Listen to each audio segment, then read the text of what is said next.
안녕하세요. 오늘은 1월 17일 일요일입니다.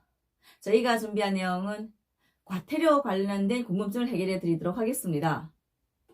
이 영상은 2020년 9월 25일에 개정하고 2020년 12월 11일부터 시행하는 법칙금이 양정 기준 그리고 출입국관리법과 출입국관리법 시행령을 참고로 해서 만들었습니다. 먼저 체류지 변경 신고 의무를 위반한 사람입니다. 등록을 한 외국인이 체류지를 변경하였을 때에는 전입한 날부터 15일 이내에 새로운 체류지의 동사무소나 출입국관리사무소에 신고해야 합니다. 여기서 체류지 변경 신고라고 하는 것은 본인이 명의로 된 월세계약서, 전세계약서를 포함한 매매계약서, 모든 체류지 계약서를 가리킵니다. 만약에 이사를 한 후에 15일 이내에 체류지 변경 신고를 하지 않았으면 과태료를 지불할 수가 있습니다. 과태료 기준입니다. 3개월 미만이면 10만원, 3개월 이상 6개월 미만이면 30만원, 6개월 이상 1년 미만이면 50만원, 1년 이상 2년 미만이면 70만원이고 2년 이상이면 100만원입니다. 그러면 만약의 경우에 체류지를 변경을 했습니다. 그리고 계약서도 본인 명의입니다. 근데 잊어버리고 출입국관리사무소에 가서 또는 동사무소에 가서 체류지 변경 신고를 하지 않았을 때는 어떻게 하면 될까요? 그럴 때에는 부동산에 가서 계약서를 다시 작성하시면 됩니다.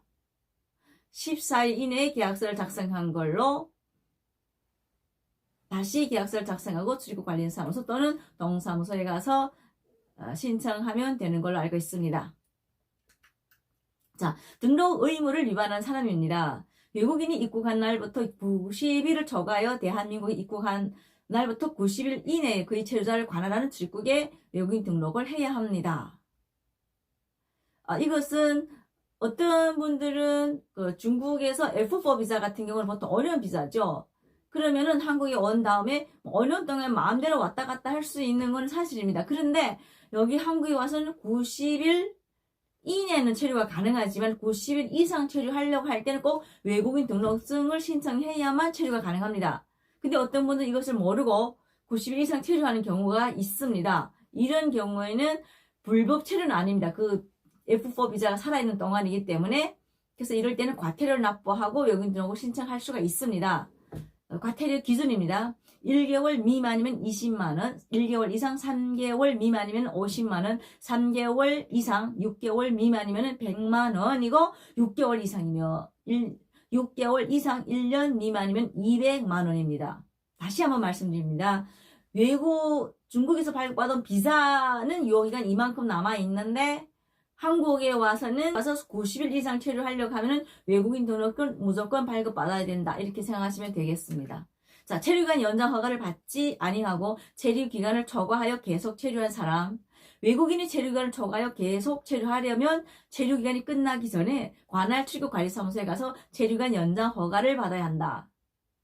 근데 이게 많은 분들이 지금 체류기간 연장을 보통 1년, 3년 이렇게 오래 기간씩 해주고 있는데 어떤 분들은 깜빡하는 경우가 있죠. 그래서 체류기간 연장하지 않는데 어떤 분들은 체류기간 연장하지 않았으면 무조건 불법 체류라고 생각하시는데 무조건 불법 체류는 아닙니다. 예를 들어서 F4 비자를 3년 체류기간이 끝났어요. 그런 경우에 계속해서 연장할 수가 있겠죠. 근데 제때 연장하지 않았다. 이러면은 과태료를 납부하면 됩니다. 자, 아래 과태료 기준입니다.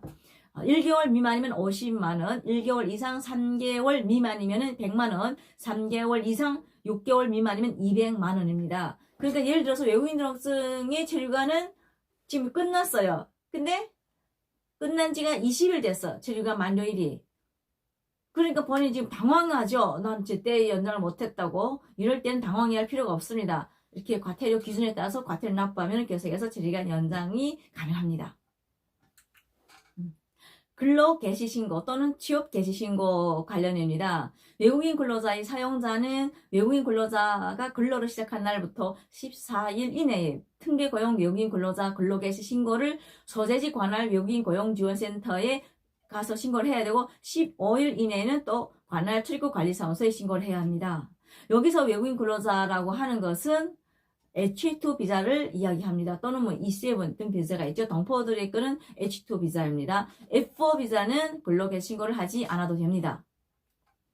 그래서 H2 비자는 외국인 특례 고용 근로자거든요. 이런 경우는 10살 이내는 그 외국인 특례 고용 지원센터에 가서 해야 되고 10월 되는 날에는 출입국 관리사무소에 가서 신고를 하면 됩니다. 자, 이것이 신청서인데 여기 신청서 내용이고 그 아래에 보면은 특례 고용 외국인 근로자 근로 개시 신고를 하지 않거나 거짓으로 신고할 경우 외국인 근로자의 고용 등에 관한 법률 제32조 제1항 제4호에 따라 500만 원 이하의 과태료를 부과받을 수 있습니다.로 지금 규정되어 있습니다. 그래서 최근에 그 출입국 관리사무소에서 외국인 등록 또는 연장 또는 체류자 변경할 때에 소득금액 증명을 제출하라고 합니다. 근데 어떤 분들은 본인이 분명히 일을 하지 않았습니다. 근데 세무서에 가서 소득금액 증명을 발급받으러 가면 뭐가 있죠? 소득이 있는 경우가 있어요. 그럼 이건 왜 이런 일이 생길까요? 저희가 상담을 해보면은 어떤 분은 본인은 진짜로 근무를 하지 않았는데 뭐 C38 비자라든지 이렇게 단기로 오신 친구 또는 뭐 가족분들한테 외국인들한테 빌려준 경우가 있어요. 그러면은 이거 소득은 누구한테 잡힐까요?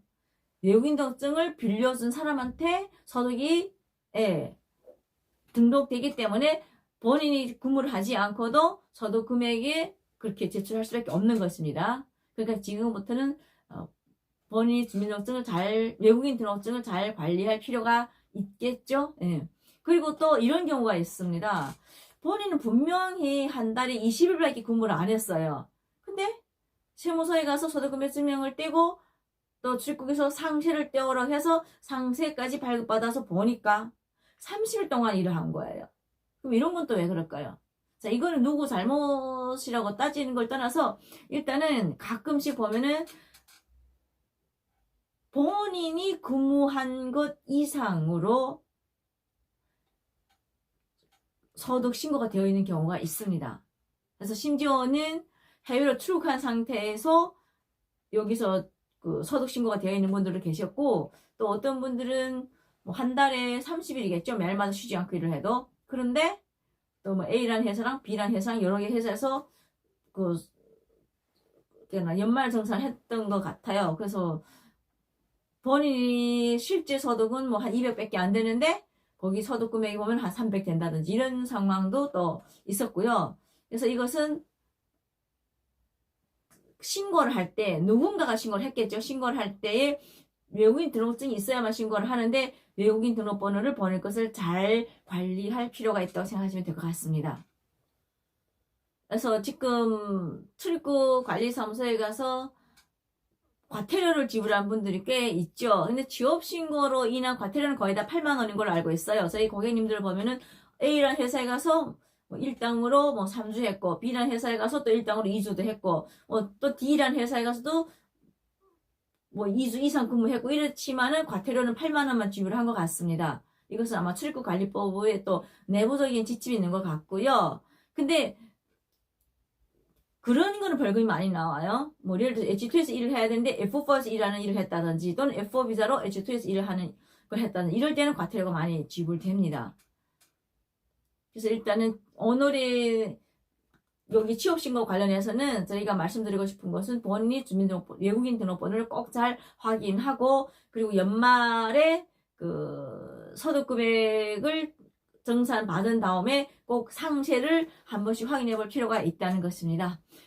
네, 오늘의 내용을 정리하면은 체류지 변경, 외국인 등록, 체류관 연장, 그리고 근로 개시 이렇게 4가지 관련돼서 있는데 외국인 등록은 한국에 입국한 후에 90일 이내에 무조건 해야 된다. 그리고 체류관 연장은 제 시간에 하는 것이 원칙 후 4개월 전부터 가능합니다. 근데 만약의 경우에 제 시간에 그 연장을 못했다고 해도 당황하지 말고 과태료를 지불하면 또 계속 연장이 가능하다는 거. 그리고 체류지 변경 같은 경우는 본인이 명의로 되어 있을 때는 무조건 15일 이내에 관할 동사무소 또는 출입관리사무소에 가서 체류지 변경 신고를 해야 된다는 거. 근데 만약의 경우에 제때 하지 못했을 때는 부동산에 가서 다시 계약서를 작성하고 신고를 하면은 과태료를 또 납부하지 않을 수도 있다. 여기까지입니다.